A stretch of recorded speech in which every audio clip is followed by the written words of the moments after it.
Hoje o programa é histórico e muito importante. O pastor Ivan Saraiva irá falar a respeito da mudança da guarda do sábado para o domingo. Quando a igreja começou a guardar o domingo? Por que fez isso? Quais as implicações e consequências dessa atitude? O que devemos fazer diante dos fatos históricos? Essas e outras perguntas serão respondidas no programa de hoje. Não saia daí, porque o Está Escrito começa agora.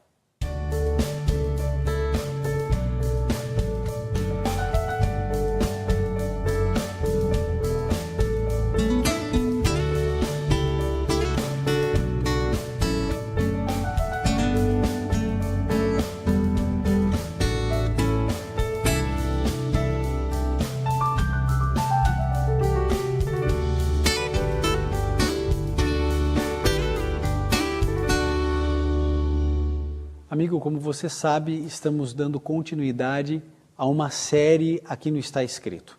Começamos essa pequenina série de 5 programas falando sobre o sábado no Antigo Testamento, o sábado no Novo Testamento, Jesus e o sábado, e hoje vamos entender um pouquinho a mudança do sábado para o domingo, como aconteceu isso, por que aconteceu isso, quais as implicações desse tipo de atitude e como isso tem afetado a minha e a sua vida. No próximo programa, vamos ver como guardar o sábado, como biblicamente eu e você podemos honrar a Deus através da guarda desse dia. Então, se você tem a sua Bíblia, pode abri-la já no livro de Deuteronômio 4:2. Enquanto você procura, eu quero falar uma coisa a você. Deuteronômio 4, verso 2, vá procurando e eu vou comunicando uma coisa muito importante a você. Antes de qualquer coisa, a gente precisa estabelecer bases aqui. A primeira delas, o indivíduo que guarda o domingo é uma boa pessoa, sincera, é uma pessoa devota a Deus, que quer cumprir a sua palavra, uma pessoa linda aos olhos de Jesus. Qualquer pessoa que guarde e observe o domingo. Toda pessoa que guarda o sábado é uma pessoa devota a Deus, é uma pessoa que quer servir ao Senhor, é uma pessoa que quer cumprir a sua vontade. Então aqui nós não estamos fazendo nenhum juízo de valor a respeito do caráter, da integridade espiritual de qualquer observador, do domingo ou do sábado. Nós estaremos entendendo hoje por que o sábado, que é tão evidente na Bíblia, todas as solenidades dele foram passadas, transferidas para o primeiro dia da semana, para o domingo. Você entenderá melhor quando e por que isso aconteceu. E aí, então, com essas informações, você terá melhores condições de tomar a sua decisão, se você quer guardar o domingo ou o sábado. Então, Deuteronômio 4, verso 2 diz assim: Nada acrescentareis ao que vos ordeno, e nada diminuireis dela, para que guardeis os mandamentos do Senhor vosso Deus, que vos ordeno. Então nós temos aqui uma orientação bíblica. Logo no começo da Bíblia, no Pentateuco, Deuteronômio, ele diz assim: você não pode acrescentar nada da Bíblia e você não pode subtrair nada da Bíblia. Certo? São princípios. Eu não posso acrescentar nem subtrair. A Bíblia é do jeito que é e eu preciso estar focado nela e obedecê-la. Você já imaginou se, por exemplo, em algum momento eu começar a escrever um livro, por exemplo, diferente da Bíblia, e eu falar para você o seguinte: olha, o meu livro agora, ele vai ter uma autoridade maior do que a própria Bíblia, pelo menos igual. O que você diria? Bom, eu uso a minha autoridade como pastor, eu digo para você que eu fui ungido para ser pastor, eu fui ordenado ao sagrado ministério, eu sou orador do programa Está Escrito, da Voz da Profecia, eu estou escrevendo um livro e eu tenho seguidores, e esses seguidores acreditam que os meus escritos são tão importantes quanto a Bíblia, e esses seguidores começam a se multiplicar, e de repente eu viro uma grande denominação religiosa. Você iria para a minha religião? Simplesmente porque você gosta do jeito que eu falo, acha interessante, é isso? Obviamente que não. Obviamente que não. Eu e você seguimos a Bíblia e somente a Bíblia. Agora, se você não faz isso comigo, por que você faz isso com outros?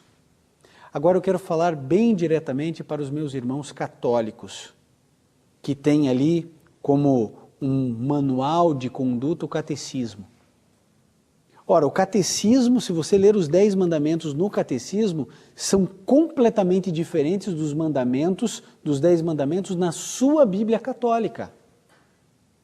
Então, por que é que você, a hora de colocar na balança, você está pesando mais catecismo ou mais a Bíblia? Ora, eu preciso definir qual é a minha base de regra e de fé. E o convite que Deus faz a você é que a Bíblia precisa ser observada. Conhecereis a verdade vos libertará. Examinais as Escrituras, porque julgais ter nelas a vida eterna. Deuteronômio 4:2 diz o seguinte: eu não posso subtrair, mudar, adicionar nada. A palavra de Deus foi inspiração dele. Eu não posso vir aqui e alterar nada, nem você e nem nenhuma igreja. Ora, o sábado é tão evidente, nós encontramos, você já sabe disso, 250 vezes a palavra sábado e mostrando que eu e você devemos guardar esse dia. Agora, você sabia que a palavra domingo não aparece nenhuma vez na Bíblia? Nenhuma vez. Nenhuma. Simplesmente é desconsiderado essa palavra. Domingo não existe na Bíblia. Não existe. Pergunte para o seu padre, pergunte para o seu pastor. Pastor, onde é que tem um texto aqui que diga a palavra domingo? Não existe. Deus, Ele escreveu e orientou você a guardar o sábado 250 vezes. Agora, você olha para mim e diz assim, não, mas eu vou guardar o domingo? Bom, vamos ver todas as vezes que a Bíblia cita o primeiro dia da semana, não usa a expressão domingo, usa primeiro dia da semana. São 8 versos apenas, 8 versos. Existe um no livro de Mateus, um no livro de Marcos, 2 no livro de Lucas, depois nós temos um no livro de João, no livro de Atos e 1 Coríntios. Ok? Nós encontramos nesses textos aqui algumas coisas importantes para você perceber que todas dia de semana, nada tem a ver com a transferência do sábado para o domingo, nem para se guardar o domingo. Vamos lá então, eu faço questão de ler cada um desses textos. O primeiro deles, Mateus 28, verso 1. Abra sua Bíblia, você que acompanha o Está Escrito já sabe, sempre com a Bíblia aberta, caneta, papel, porque você tem que anotar essas passagens.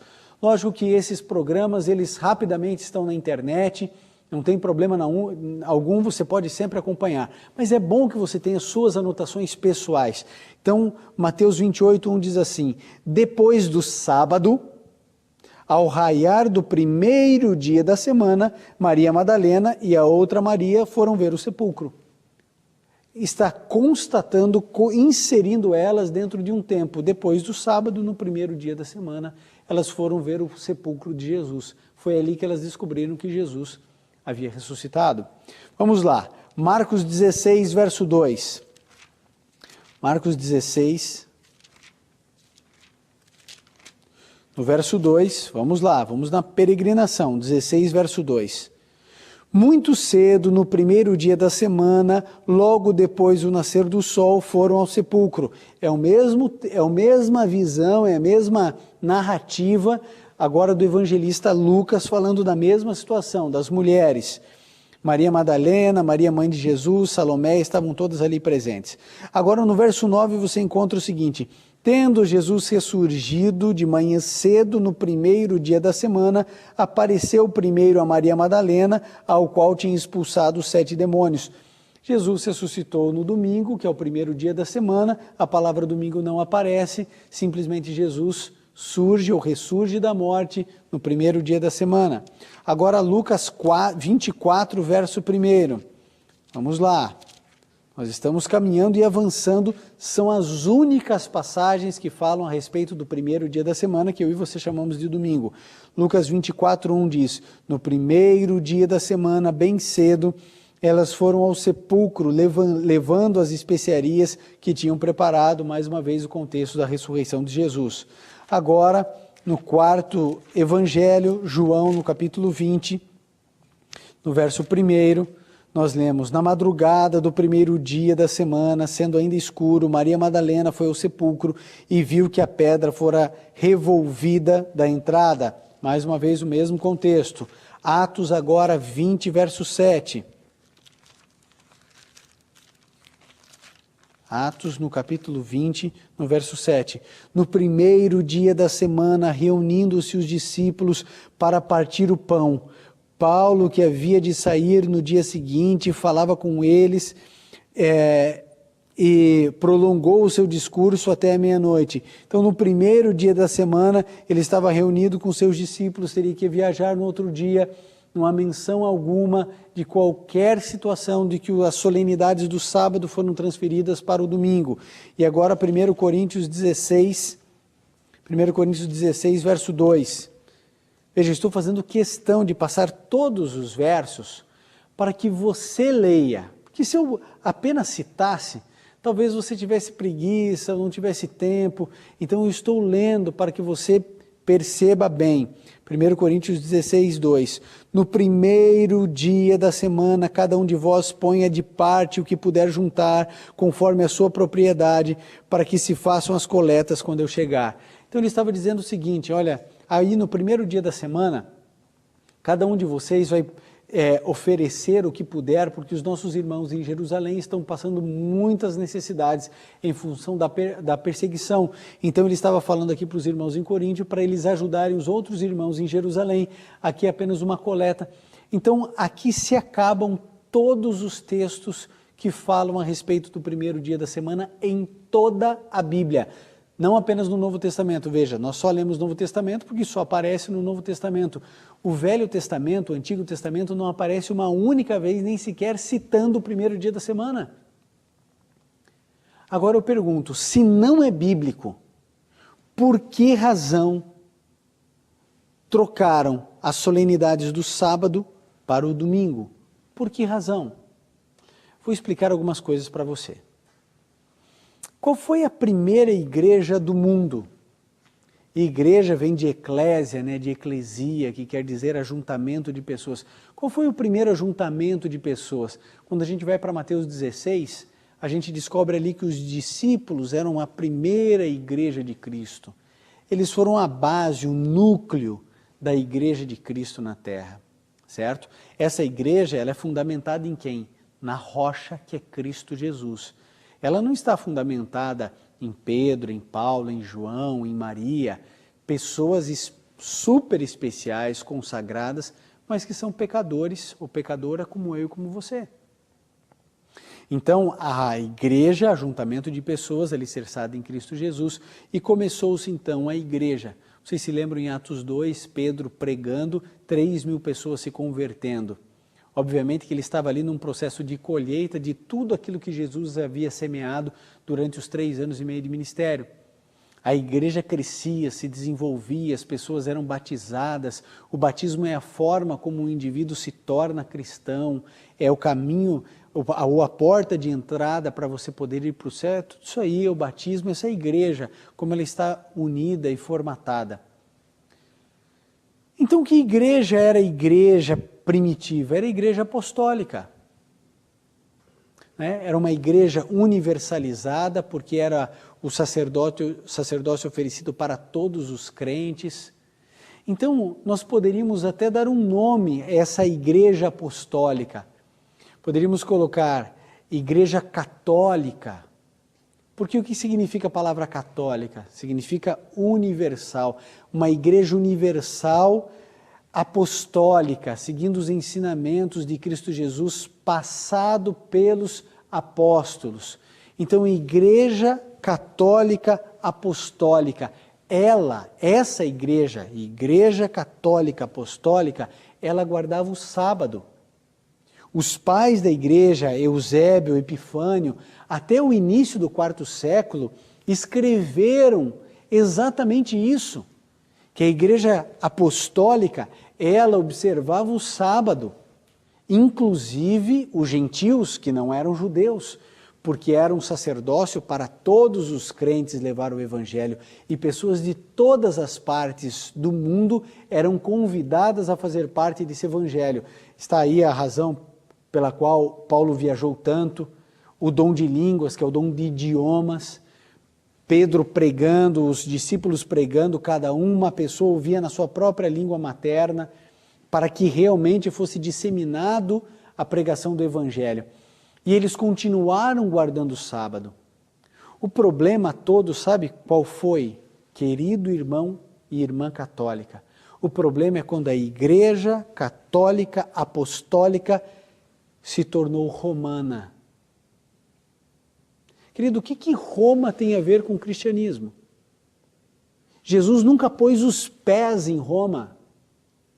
Pelo contrário, os romanos sempre foram perseguidores dos judeus e dos cristãos. O que Roma tem a ver com o cristianismo? O máximo de ligação que existe são as viagens de Paulo. Paulo que chegou até Roma e fundou a igreja cristã em Roma. Agora, os romanos só escravizaram o povo judeu, mataram a fio de espada os cristãos. A Igreja Católica Apostólica jamais deveria ter se transformado em romana. E às vezes a gente vê as pessoas falando com orgulho, eu sou católico, apostólico e romano. Meu amigo, quando a igreja deixa de ser só apostólica e passa a ser romana, as coisas começaram a se complicar. Em Roma havia ali no quarto século, na primeira quinzena do quarto século, um grande imperador, carismático, inteligente, mas pagão, por nome de Constantino. Você pode pesquisar o nome desse imperador Constantino onde você quiser e você vai descobrir que ele é o primeiro imperador romano a se converter ao cristianismo. Tem ideia do que é isso? Um imperador de um mega império se convertendo à religião dos cristãos. Sabe qual foi o problema? A conversão dele foi superficial. Ele não havia abandonado todas as práticas pagãs. Ele tentou viver o cristianismo, mas ele fez uma das piores coisas que se poderia fazer para o cristianismo. Vocês sabem que ele declarou que ele teve um sonho, ele estava para ter uma guerra, uma batalha terrível, ele teve um sonho, in hoc signo vinces. Ele viu isso escrito e essa expressão em latim, né, in hoc signo vinces, significa com esse sinal ou por esse sinal vencerás, e ele viu uma cruz. E aí então ele foi para a guerra com uma cruz à frente e ele venceu a batalha. A sua conversão se deu nesse contexto de guerra, usando a cruz para matar. Olha que coisa estranha, antagônico. Jesus que nos ensina a amar o inimigo, ele estava indo para uma guerra em nome de Jesus de Nazaré. Jesus nunca patrocinou guerra alguma. Ele nunca foi... A gente precisa cuidar muito com isso. Nesse processo de violência, ele toma a decisão de se converter. Só que quando ele se converte, a sua conversão não foi tão profunda quanto nós gostaríamos. E ele começa a inserir elementos do cristianismo dentro do paganismo e elementos do paganismo dentro do cristianismo. E começa a se unir, ou unir o império que era dividido entre pagãos e cristãos, porque nesse contexto, em 320, já era muito grande o cristianismo. Eles já não tinham mais condições de perseguir os cristãos, porque eles eram parte ativa da economia de todo o Império Romano. Então a Igreja Católica, ou seja, universal, apostólica, até esse contexto guardava que dia? O sábado, porque o sábado jamais foi abolido. No entanto, é bem verdade que no segundo e no terceiro século, no final do século 100, no início e na metade do ano 200, já existiam pessoas, pais da igreja, homens piedosos, que faziam sim referência ao domingo como um dia especial pelo fato de Jesus ter ressuscitado. Mas também haviam pais da igreja fazendo referências à sexta-feira, porque Jesus Cristo morreu na sexta-feira. Agora, em momento algum, havia a troca do sábado para o domingo, até que no ano 321, de maneira bem específica, no dia 7 de março, Constantino coloca um decreto que todos agora deveriam guardar o dia do sol, que é o domingo, porque a nação, o Império Romano, adorava o sol, o deus Mitra. O mitraísmo tem as suas raízes dentro de Roma. Querido, Roma sempre foi pagã. Lembra do deus Apolo, Diana, Baco, deus do vinho. Então, as associações começaram a acontecer. Quando você acha que começou a se inserir imagem de escultura para ser adorado? Isso é próprio do paganismo. Aliás, agora eu tenho que abrir um parênteses aqui para você que é protestante. Por que você não adora santos? Por que você não se prostra diante de imagens? Ah, porque isso aí é do paganismo. E o domingo é da onde, irmão? O domingo é o dia do sol invencível, Natalis Solis Invictus, o dia do sol invencível. Se você for para a língua inglesa, isso fica tão evidente, Sunday, dia do sol. Agora, como unir um paganismo tão bárbaro como esse com o cristianismo? Ora, Jesus ressuscitou no domingo. Então agora nós temos um dia em comum entre cristianismo e paganismo. Esses aqui adoram o sol, esses aqui começam a se apaixonar pelo domingo porque é o dia da ressurreição. Então, peraí, deixa a lei de Deus de lado e vamos agora adorar a Deus nesse dia. É o mesmo dia, economicamente é muito mais viável para o Estado, é tudo muito melhor. E aí então os elementos do paganismo foram se fundindo ao cristianismo e do cristianismo ao paganismo de uma maneira que ficou uma grande Babilônia tudo. A Igreja Católica Apostólica jamais deveria ter aceitado as recomendações de Constantino. E aí então em 364, no Concílio da Calcedônia, então a Igreja, não mais o Império, a Igreja agora declara que o domingo era o dia de se observar e de se guardar. Nesse contexto surgem os primeiros protestantes. Os protestantes não começaram lá com um grupo de príncipes e de pessoas que estavam discordando do catolicismo lá na Idade Média. Os primeiros protestantes eram católicos apostólicos que falaram não. O dia de guarda é o sábado, nós devemos guardar o sábado, esse é o dia que o Senhor nos deu. E aí então começou-se novamente perseguição para aqueles que não estavam agora aceitando a união de igreja com o Estado. Todas as vezes que a igreja se uniu ao Estado, pessoas foram perseguidas, mortas, queimadas vivas. Isso começou no passado, depois ele se repetiu nesse período, depois na Idade Média e irá se repetir no futuro. Agora eu preciso dizer uma coisa a você. Abra sua Bíblia em Daniel, no capítulo 7, no verso 25. Livro de Daniel, aqui nós encontramos algo importante para a nossa reflexão.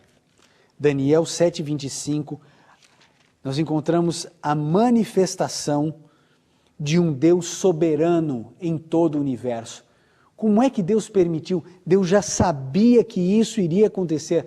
Daniel 7, 25 diz assim, proferirá, falando a respeito de um poder religioso que iria assumir elementos do paganismo, esse é o contexto de Daniel 7, um poder religioso que iria se corromper, assumir elementos do paganismo e diz assim, proferirá palavras contra o Altíssimo, destruirá os santos do Altíssimo, perseguição, e cuidará em mudar os tempos e a lei.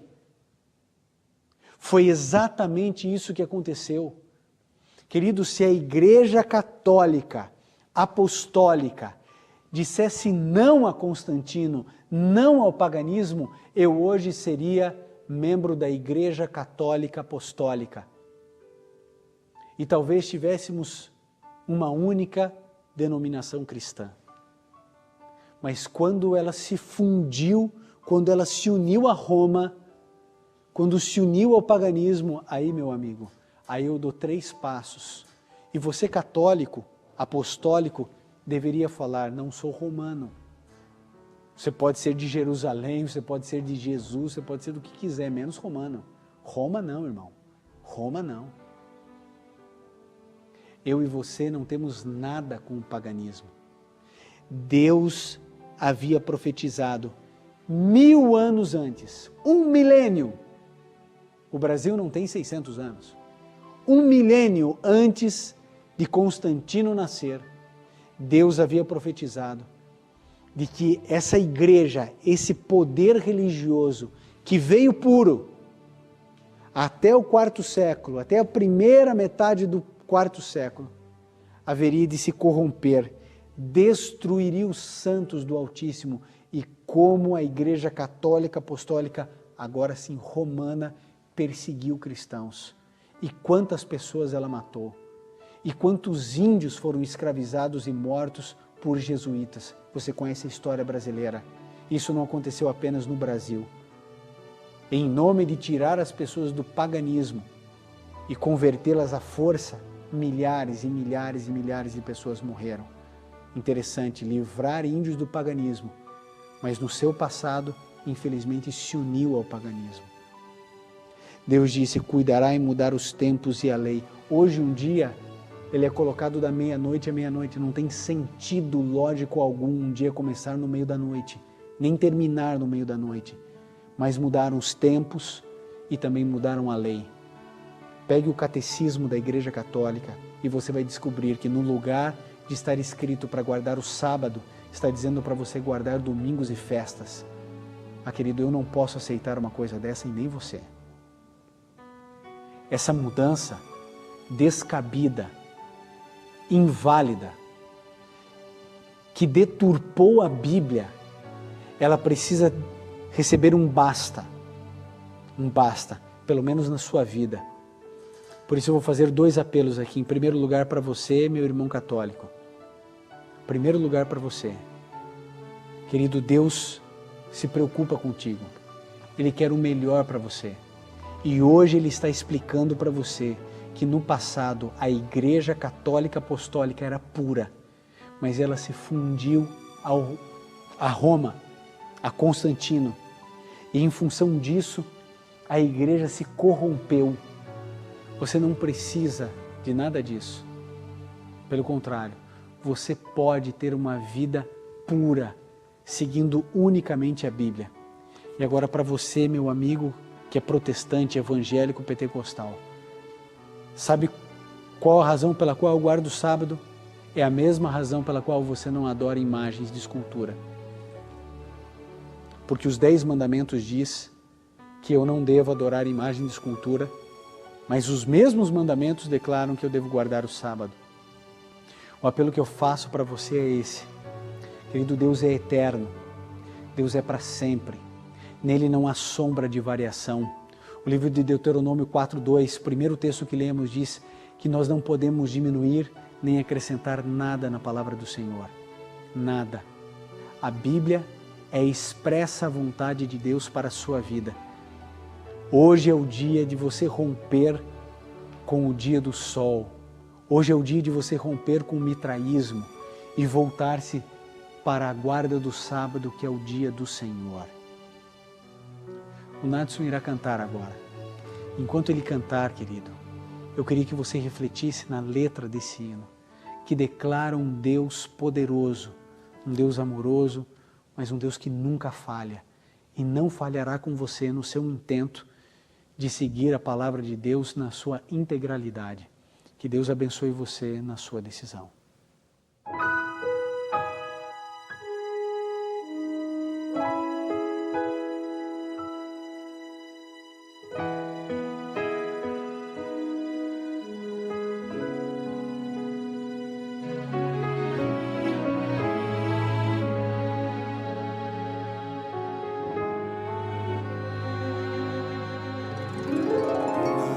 Fácil todo dia acordar e enfrentar as lutas sem desanimar.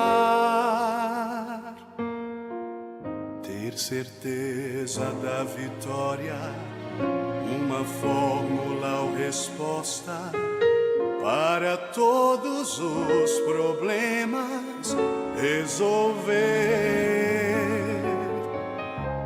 Esquecemos que bem perto há um Deus. Como homem ele próprio já viveu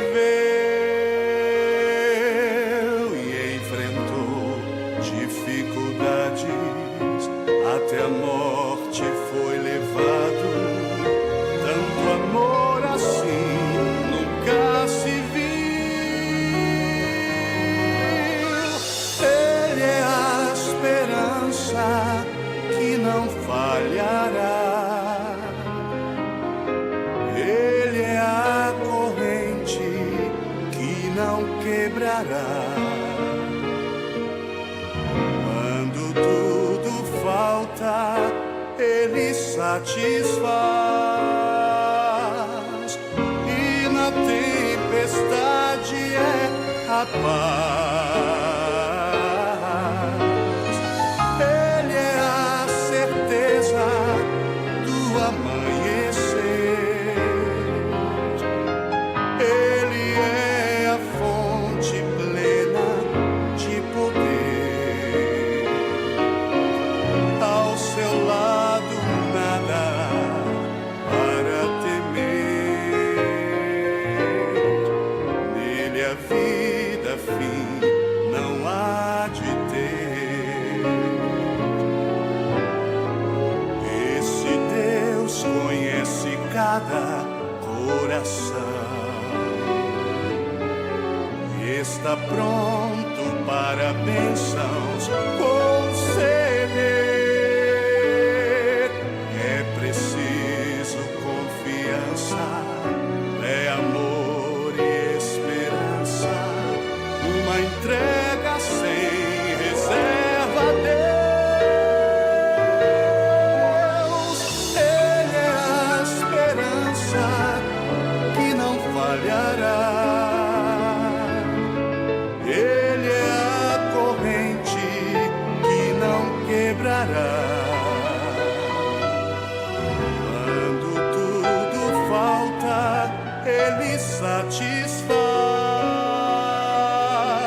e na tempestade é a paz.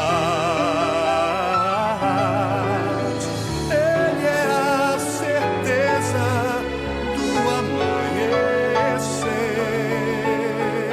Ele é a fonte plena de poder. Ao seu lado nada para temer. Nele a vida fim não há de ter.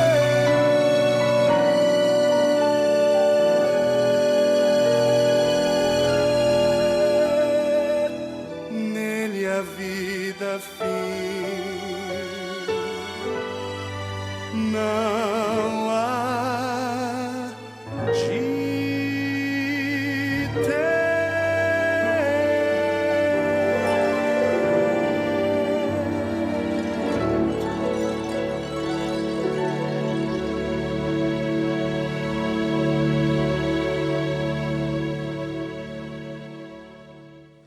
Ele é tudo o que você pode ter e o que você precisa ter.